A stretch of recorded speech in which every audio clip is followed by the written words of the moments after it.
Hello friends, स्वागत है आप सभी का आपके अपने YouTube channel study life high में। आज हम बात करने जा रहे हैं उच्चतम न्यायालय से रिलेटेड इम्पोर्टेंट 50 क्वेश्चंस की बात करने जा रहे हैं जो कि एग्जाम में बार बार रिपीट हुए हैं। तो फ्रेंड्स, वीडियो को स्टार्टिंग से लेके लास्ट तक देखिएगा क्योंकि ये जो 50 क्वेश्चंस है बहुत बार एग्जाम में रिपीट हो रखे हैं। इंपॉर्टेंट सेशन रहने वाला है और देखो, अगर आप कंप्लीट वीडियो देखते हो तो आपको खुद को पता चलेगा कितने इंपॉर्टेंट क्वेश्चन है और कितनी बार एग्जाम में पूछे जा चुके हैं। तो चलो सेशन को स्टार्ट करते हैं। जिस किसी क्वेश्चन का आंसर आपको आता है कमेंट बॉक्स में आंसर बताना है कमेंट करके। तो चलो देखिए, पहला क्वेश्चन आपके सामने आ चुका है और आपसे पूछा जा रहा है कि सर्वोच्च न्यायालय के मुख्य न्यायाधीश के पद पर सर्वाधिक लंबी अवधि तक कौन पदस्थ रहा, ये बताना है। उनका नाम आपको बताना है, जिसके लिए ऑप्शंस है हीरालाल जेकानिया, के.एन. वाचू, एस.एस. सीकरी या फिर वाई.वी. चंद्रचूड़। तो राइट आंसर हो जाएगा ऑप्शन डी, वाई.वी. चंद्रचूड़ जो है ये सर्वोच्च न्यायालय के मुख्य न्यायाधीश के पद पर सबसे लंबी अवधि तक रहे। तो आंसर हो जाएगा ऑप्शन डी, करेक्ट आंसर हो जाएगा। नेक्स्ट क्वेश्चन देखिए, सर्वोच्च न्यायालय के प्रथम मुख्य न्यायाधीश का नाम आपको बताना है, कौन थे? हीरालाल जेकानिया, के.एन. वाचू, एस.एस. सीकरी या फिर वाई.वी. चंद्रचूड़। तो फ्रेंड्स, सर्वोच्च न्यायालय के प्रथम मुख्य न्यायाधीश के बारे में आपसे कोई भी पूछे तो आप एक ही चीज कहना कि हीरालाल जेकानिया जो है वो सर्वोच्च न्यायालय के प्रथम मुख्य न्यायाधीश थे। कौन थे? हीरालाल जेकानिया। नेक्स्ट देखिए, आपसे पूछा जा रहा है कि वर्ष 1973 में सर्वोच्च न्यायालय के कौन से मुख्य न्यायाधीश की नियुक्ति के समय हमें बताना है कि वो कौन से वो मुख्य न्यायाधीश हैं जिसकी नियुक्ति के समय प्रथागत वरिष्ठता के सिद्धांत को पहली बार त्याग किया था। तो उनका नाम आपको बताना है। तो देखो, वर्ष 1973 में सर्वोच्च न्यायालय के जो ए.एन. राव, देखो यहाँ पे मैं लिख देती हूँ, ए.एन. रे जो है, ए.एन. रे, इन्होंने न्यायाधीश की नियुक्ति के समय प्रथागत वरिष्ठता के सिद्धांत को पहली बार त्यागा गया था। इनके समय त्यागा गया था। तो ऑप्शन ए राइट आंसर होगा। नेक्स्ट देखिए, निम्नलिखित में से उच्चतम न्यायालय की सबसे पहली महिला न्यायाधीश कौन थी, ये आपको बताना है। फ्रेंड्स, सबसे पहले तो वेरी वेरी इंपॉर्टेंट, मार्क कीजिए क्वेश्चन को, बहुत ज्यादा इंपॉर्टेंट क्वेश्चन है। उच्चतम न्यायालय की बात हो रही है कि उच्चतम न्यायालय की यहाँ पे बताना है सबसे पहली महिला न्यायाधीश का नाम पूछा गया है। तो सबसे पहली महिला न्यायाधीश की बात करें तो फातिमा बीवी, बहुत बार क्वेश्चन पूछा गया, इंपॉर्टेंट मार्क कर लीजिए। फातिमा बीवी वो पहली महिला है जो उच्चतम न्यायालय की पहली महिला न्यायाधीश थी। नेक्स्ट क्वेश्चन, सर्वोच्च न्यायालय के किस मुख्य न्यायाधीश ने 20 जुलाई 1969 से 24 अगस्त 1969 तक कार्यकारी राष्ट्रपति के रूप में कार्य किया था? तो हमें बताना है सर्वोच्च न्यायालय के उस मुख्य न्यायाधीश का नाम बताना है। फ्रेंड्स, इनका नाम है एच.एम. हिदायतुल्ला। एच.एम. हिदायतुल्ला जो है, इन्होंने 20 जुलाई 1969 से लेकर और 24 अगस्त 1969 तक कार्यकारी राष्ट्रपति के रूप में इन्होंने कार्य किया था और ये है वो मुख्य न्यायाधीश। ठीक है, नेक्स्ट क्वेश्चन देखिए, निम्नलिखित में से किसके मामले उच्च न्यायालय व उच्चतम न्यायालय दोनों की अधिकारिता में आते हैं? तो किसके मामले आते हैं ये बताना है फ्रेंड्स। ऑप्शन ए, केंद्र और राज्यों के बीच विवाद के, राज्यों के परस्पर विवाद के, या फिर मूल अधिकारों का संरक्षण, या फिर संविधान के उल्लंघन से संरक्षण। तो ये आते हैं मूल अधिकारों के संरक्षण के मामले आते हैं। तो आंसर हो जाएगा ऑप्शन सी। नेक्स्ट क्वेश्चन, सर्वोच्च न्यायालय के मुख्य न्यायाधीश नियुक्त होने के लिए व्यक्ति को कम से कम कितने वर्ष उच्च न्यायालय का एडवोकेट होना चाहिए? ऑप्शंस आप देख सकते हो फ्रेंड्स। तो सर्वोच्च न्यायालय की बात करें तो सर्वोच्च न्यायालय में न्यायाधीश की नियुक्ति के लिए जो भी कोई भी व्यक्ति हो उसको कम से कम 10 साल, देखो कम से कम 10 साल उच्च न्यायालय का एडवोकेट होना चाहिए। तो आंसर हो जाएगा ऑप्शन बी। नेक्स्ट क्वेश्चन, कौन सा अनुच्छेद सर्वोच्च न्यायालय को अभिलेख न्यायालय का स्थान प्रदान करता है? तो हमें उस आर्टिकल का नाम बताना है। तो देखो, यहाँ पे बात करें आर्टिकल नंबर 129 यानी कि अनुच्छेद 129 की बात करें तो ये वो अनुच्छेद है जो कि सर्वोच्च न्यायालय को अभिलेख न्यायालय का स्थान प्रदान करता है। ऑप्शन सी करेक्ट आंसर है। नेक्स्ट देखिए, सर्वोच्च न्यायालय के जजों का वेतन किससे आहरित होता है ये बताना है। सहायक अनुदान, आकस्मिकता निधि या फिर संचित निधि या फिर लोक लेखा? तो आपका आंसर हो जाएगा ऑप्शन सी करेक्ट आंसर होगा। नेक्स्ट देख लेते हैं, संविधान के किस अनुच्छेद में उच्चतम न्यायालय के गठन के संबंध में प्रावधान किया गया? आर्टिकल 124 या फिर अनुच्छेद 128 या फिर अनुच्छेद 142 या फिर अनुच्छेद 153? आपका आंसर हो जाएगा आर्टिकल 124। आर्टिकल 124 जो है इसमें उच्चतम न्यायालय के गठन का संबंध में क्या किया गया? प्रावधान किया गया। वेरी वेरी इंपॉर्टेंट, मार्क कर लीजिए, काफी इंपॉर्टेंट क्वेश्चन है। नेक्स्ट क्वेश्चन, सर्वोच्च न्यायालय के न्यायाधीश भारत के राष्ट्रपति द्वारा हटाए जाते हैं? तो देखिए यहाँ पे देखिए, पहला ऑप्शन कब हटाए जाते हैं ये बताना है आपको। पहला ऑप्शन है सीबीआई की जांच पर, ऑप्शन बी है भारत के मुख्य न्यायाधीश की जांच पर, या फिर ऑप्शन सी भारत की कई बार मतलब जो भारत की जो बार काउंसलिंग होती है ना, भारत की बार काउंसलिंग उसकी रिपोर्ट पर, या फिर संसद के महाभियोग प्रस्ताव पारित होने पर। तो कब हटाए जा सकते हैं सर्वोच्च न्यायालय के न्यायाधीश को?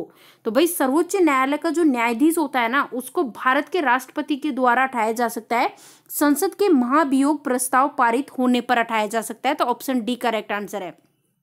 नेक्स्ट देखिए, भारत के किस संवैधानिक पद पर कोई महिला नहीं रहती है? उच्चतम न्यायालय के मुख्य न्यायाधीश, प्रधानमंत्री, मुख्य चुनाव आयुक्त या फिर लोकसभा अध्यक्ष? आपका आंसर हो जाएगा उच्चतम न्यायालय के मुख्य न्यायाधीश, ऑप्शन ए के साथ हम जा रहे हैं, ऑप्शन ए। नेक्स्ट देखिए, 21 फरवरी 2008 को केंद्रीय मंत्रिमंडल ने एक महत्वपूर्ण निर्णय में उच्चतम न्यायालय के न्यायाधीशों की संख्या 26 से बढ़ाकर कितनी कर दी थी? पहले तो देखो इस क्वेश्चन को इंपॉर्टेंट मार्क कीजिए, बहुत ही इंपॉर्टेंट क्वेश्चन है। तो देखो 21 फरवरी 2008 को केंद्रीय मंत्रिमंडल ने एक महत्वपूर्ण निर्णय लिया और उसमें उच्चतम न्यायालय जो हैं उनमें न्यायाधीशों की संख्या जो कि पहले हुआ करती थी 26, उसको बढ़ाकर कर दिया 31। तो वर्तमान में कितनी? 31। ऑप्शन सी करेक्ट आंसर है। नेक्स्ट, भारतीय संविधान का कौन सा भाग है जिसमें संघीय न्यायपालिका का उल्लेख है? तो देखो यहाँ पे बात करें भारतीय संविधान के भाग 5 की बात करते हैं तो इसमें संघीय न्यायपालिका का उल्लेख है। ऑप्शन डी के साथ हम जा रहे हैं, ऑप्शन डी। नेक्स्ट, उच्चतम न्यायालय का गठन, स्वतंत्रता, न्याय क्षेत्र, शक्तियां, प्रक्रिया का उल्लेख भारतीय संविधान के भाग 5 में है। तो अब ये आर्टिकल बताना है, कौन से अनुच्छेद से कौन से अनुच्छेद में ये बात कही गई है ये बताना है। तो भाई ये है अनुच्छेद 124 से 147, ऑप्शन ए राइट आंसर है। नेक्स्ट देखिए, सर्वोच्च न्यायालय के मुख्य न्यायाधीश के पद पर सबसे कम समय तक कौन आसीन रहा? ऑप्शन ए पीवी गजेंद्रगढ़, या फिर के सुब्बा राव, या फिर कमल नारायण सिंह, या फिर एमएच बेंग? तो फ्रेंड्स आंसर हो जाएगा ऑप्शन सी, कमल नारायण सिंह जो है ये सर्वोच्च न्यायालय के वो मुख्य न्यायाधीश हैं जो कि सबसे कम समय तक आसीन रहे। अच्छा एक चीज बताइए फ्रेंड्स, देखिए वीडियो अगर आपको पसंद आ रहा है तो आपको करना क्या है, वीडियो को लाइक करना है, ज़्यादा से ज़्यादा वीडियो को शेयर करना है। और देखिए एक चीज़ है मेरे को बतानी कि जिस भी टाइप की वीडियोस की डिमांड है उसके लिए आपको करना क्या है, कमेंट बॉक्स में कमेंट करके बताना है किस तरह की वीडियोस की डिमांड है, ताकि हमें पता चल सके और उस अकॉर्डिंग हम वीडियोस आपको प्रोवाइड कर सके। चलो देखिए नेक्स्ट क्वेश्चन, संविधान का कौन सा अनुच्छेद है जिसमें कार्यकारी मुख्य न्यायाधीश को नियुक्त करने के संबंध में प्रावधान किया गया है? तो ये किया गया है अनुच्छेद 126, अनुच्छेद 126 के तहत। तो ऑप्शन सी राइट आंसर है। ये देखिए नेक्स्ट क्वेश्चन, उच्चतम न्यायालय ने किस देश के जो प्रीवी काउंसिलिंग का स्थान ग्रहण किया था जो अब तक अपील का सर्वोच्च न्यायालय था? तो किस देश का, उस देश का नाम आपको बताना है। तो ब्रिटेन राइट आंसर हो जाएगा, ऑप्शन बी।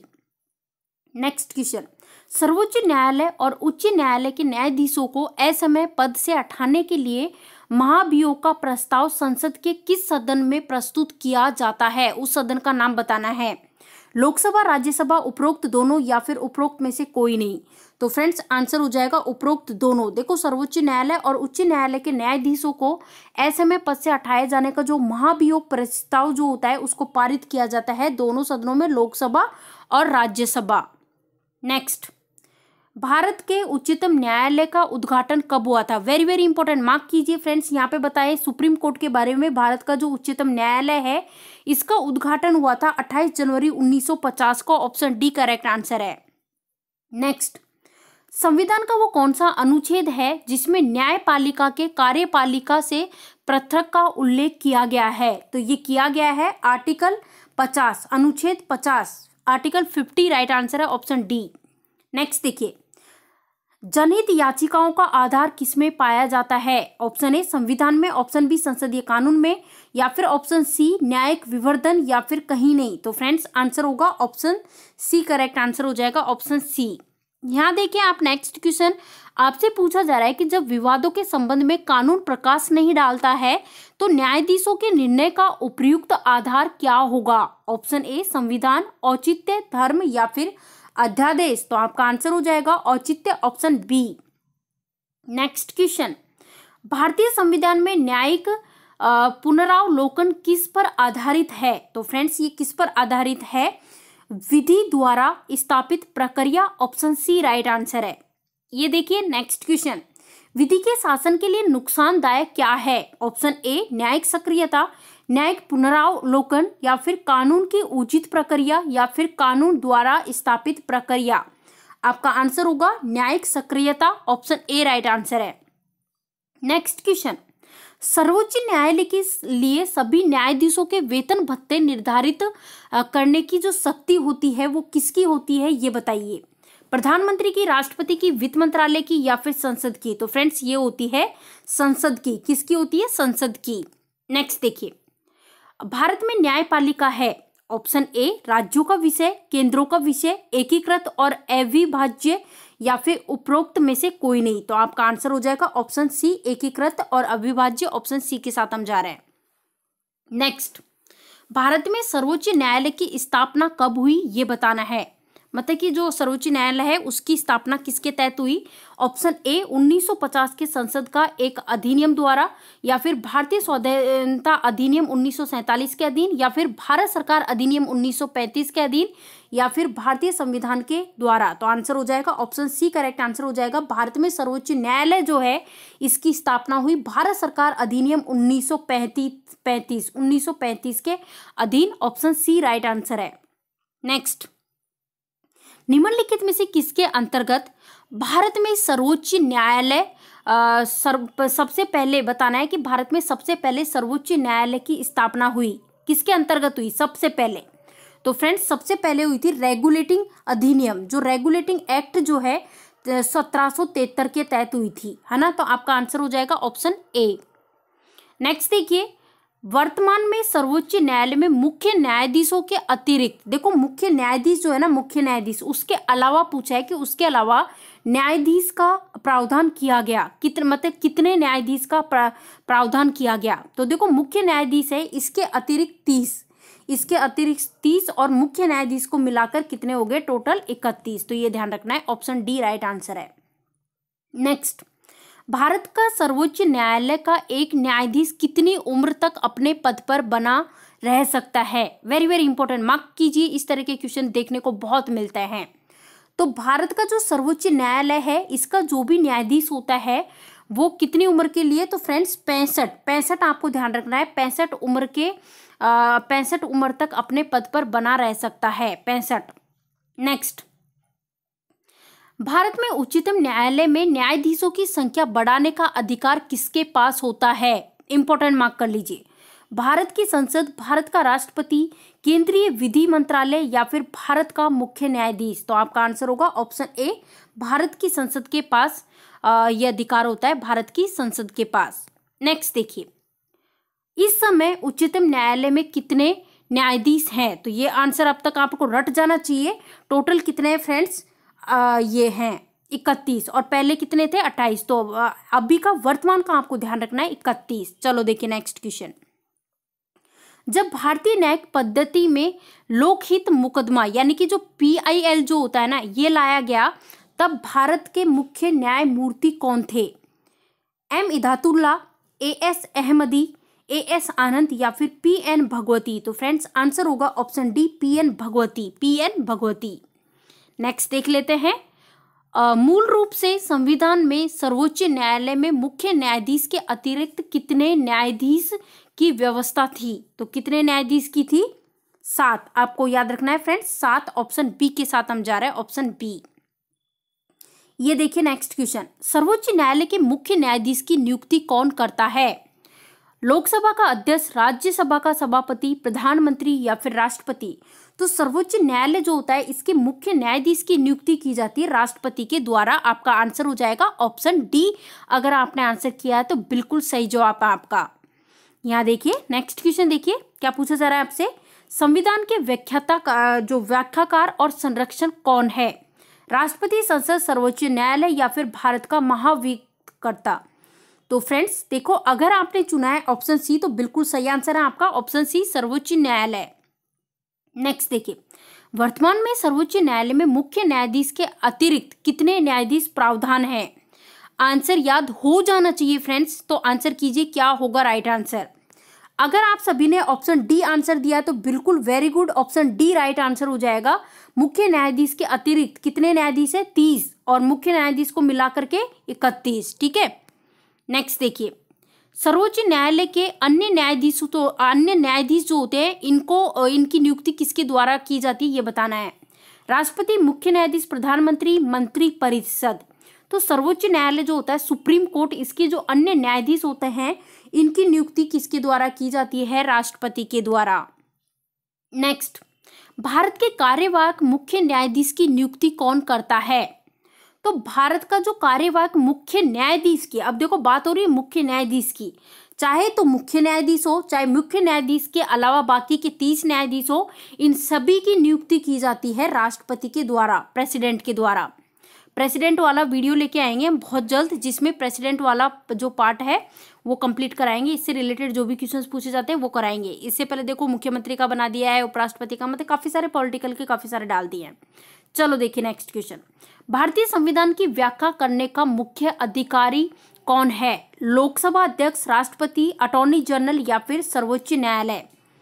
फ्रेंड्स, भारतीय संविधान की व्याख्या करने का जो मुख्य अधिकारी होता है वो होता है सर्वोच्च न्यायालय। ऑप्शन डी के साथ हम जा रहे हैं, ऑप्शन डी। फ्रेंड्स, वीडियो पसंद आ रहा है तो लाइक कीजिए, ज्यादा से ज्यादा वीडियो को शेयर जरूर कर दीजिएगा। चलो देखिए नेक्स्ट क्वेश्चन, राष्ट्रपति सर्वोच्च न्यायालय के अन्य न्यायाधीशों की नियुक्ति में किससे परामर्श करते हैं? ऑप्शन ए, सर्वोच्च न्यायालय के मुख्य न्यायाधीशों से, ऑप्शन बी, उच्च न्यायालय के मुख्य न्यायाधीश से, या फिर ऑप्शन सी, भारत के महान्यायवादी से, या फिर ऑप्शन डी, भारत के विधि मंत्री से? तो आंसर हो जाएगा ऑप्शन ए, करेक्ट आंसर हो जाएगा सर्वोच्च न्यायालय के मुख्य न्यायाधीश से। ऑप्शन ए के साथ हम जा रहे हैं। नेक्स्ट, भारतीय संविधान में तदर्थ न्यायाधीशों की नियुक्ति का प्रावधान किसमें है? ऑप्शन ए, सर्वोच्च न्यायालय में, ऑप्शन बी, उच्च न्यायालय में, ऑप्शन सी, जनपद एवं सत्र न्यायालय में, ऑप्शन डी, इनमें से सभी में? तो आंसर हो जाएगा ऑप्शन डी, करेक्ट आंसर हो जाएगा ऑप्शन डी। नेक्स्ट देखिए, सर्वोच्च न्यायालय में न्यायाधीश नियुक्त होने के लिए व्यक्ति को कम से कम कितने वर्ष तक, मतलब कि उच्च न्यायालय का एडवोकेट होना चाहिए? तो फ्रेंड्स देखो, सर्वोच्च न्यायालय जो है उसमें न्यायाधीश की नियुक्ति के लिए देखो उच्चतम न्यायालय जो है इसमें कम से कम 10 वर्ष तक एडवोकेट होना चाहिए। तो 10 वर्ष, ऑप्शन बी राइट आंसर होगा। नेक्स्ट, सर्वोच्च न्यायालय के तदर्थ न्यायाधीशों की नियुक्ति किस देश की न्याय प्रणाली से प्रेरित है? तो फ्रेंड्स, सर्वोच्च न्यायालय में तदर्थ न्यायाधीश जो होते हैं इसकी नियुक्ति फ्रांस की प्रणाली से प्रेरित है, फ्रांस। नेक्स्ट देखिए, सर्वोच्च न्यायालय के न्यायाधीशों को उसके पद से केवल किन प्रमाणित आधारों पर हटाया जा सकता है? कदाचार, असमर्थता, उपरोक्त दोनों, या फिर उपरोक्त में से कोई नहीं? तो आंसर हो जाएगा ऑप्शन सी, इन दोनों के तहत। नेक्स्ट, सर्वोच्च न्यायालय के न्यायाधीश के विरुद्ध महाभियोग का प्रस्ताव पारित हो जाने पर पदोच्युत का आदेश कौन जारी करता है? यानी कि पद से हटाने का जो आदेश है वो कौन जारी करता है, ये आपको बताना है। तो सर्वोच्च न्यायालय के जो न्यायाधीश है इसके विरुद्ध जब महाभियोग प्रस्ताव पारित हो जाता है तो इसके पद से इसको हटाने की जो आदेश जारी करता है वो कौन करता है? राष्ट्रपति करता है, राष्ट्रपति, प्रेसिडेंट। नेक्स्ट क्वेश्चन, सेवानिवृत्ति के पश्चात सर्वोच्च न्यायालय के न्यायाधीश वकालत कर सकते हैं, किसमें कर सकते हैं ये बताइए? ऑप्शन ए केवल सर्वोच्च न्यायालय में, या फिर केवल उच्च न्यायालय में, या फिर सर्वोच्च न्यायालय और उच्च न्यायालय दोनों में, या फिर किसी भी न्यायालय में नहीं। तो फ्रेंड्स आंसर हो जाएगा, देखो होता क्या है, सेवानिवृत्ति के पश्चात सर्वोच्च न्यायालय यानी सुप्रीम कोर्ट के जो न्यायाधीश होते हैं ना, वो किसी भी न्यायालय में क्या नहीं कर सकते, वकालत नहीं कर सकते। तो आंसर हो जाएगा ऑप्शन डी। नेक्स्ट, सर्वोच्च न्यायालय किस संस्था का निरीक्षण कर सकता है? सर्वोच्च न्यायालय की बात हो रही है भाई, कौन सी संस्था है जिसका निरीक्षण कर सकता है? केंद्रीय मंत्रिमंडल, संसद, अधीनस्थ न्यायालय या फिर निर्वाचन आयोग? तो देखो बात करें सर्वोच्च न्यायालय की, तो सर्वोच्च न्यायालय जो है ना, वो अधीनस्थ न्यायालय जो होते हैं उसका क्या कर सकता है, निरीक्षण कर सकता है। ये देखिए नेक्स्ट क्वेश्चन आपसे पूछा जा रहा है, सर्वोच्च न्यायालय के कौन से वो न्यायाधीश हैं जिसके विरुद्ध 11 मई 1993 को लोकसभा में लाया गया महाअभियोग जो है ये असफल रहा था? सबसे पहले वेरी वेरी इंपॉर्टेंट मार्क कर लीजिए, ऑप्शन से न्यायमूर्ति कुलदीप सिंह, न्यायमूर्ति वीपी जीवन रेड्डी, या फिर न्यायमूर्ति वी रामास्वामी, या फिर न्यायमूर्ति एसपी भरूचा। तो देखो न्यायमूर्ति वी रामास्वामी वो मुख्य न्यायाधीश हैं सर्वोच्च न्यायालय के, जिनके विरुद्ध जब 11 मई 1993 में जब लोकसभा में महाभियोग प्रस्ताव लाया गया था, वो क्या रहा था फ्रेंड्स, असफल रहा था। तो ऑप्शन सी राइट आंसर है। और देखिए इस तरह से करके जो हमारा आज का हमारा टॉपिक था उच्च न्यायालय, इससे रिलेटेड सारे क्वेश्चंस को हमने कंप्लीट कर लिया है। तो फ्रेंड्स आपको वीडियो पसंद आया हो तो लाइक कीजिए, जितना हो सके वीडियो को शेयर कीजिए। देखो आपकी तरफ से पॉजिटिव रेस्पॉन्स होगा तो उतना ही बेस्ट कंटेंट के साथ हम जिस तरह की आपको डिमांड होगी उस तरह की वीडियोस आपको प्रोवाइड करेंगे। और चैनल पे देखो विजिट करोगे तो वहाँ पे ऑलमोस्ट सारे वीडियोस मिल जाएंगे हर सब्जेक्ट के, तो एक बार विजिट करके जरूर देखिएगा। और चैनल पर नए हो तो चैनल को सब्सक्राइब कर लीजिएगा, पास ही में बेल आइकॉन का चिन्ह दिखाई दे रहा होगा, तो बेल आइकॉन का जो बेल आइकॉन दिखाई दे रहा है उस पर क्लिक करने से क्या होगा कि आपको जो भी हम वीडियो डालेंगे उसके नोटिफिकेशन इजीली मिल जाएंगे, तो उस पर क्लिक जरूर कर लीजिएगा। चलो फ्रेंड्स मिलते हैं नेक्स्ट वीडियो में, तब तक के लिए bye, thank you for watching this video.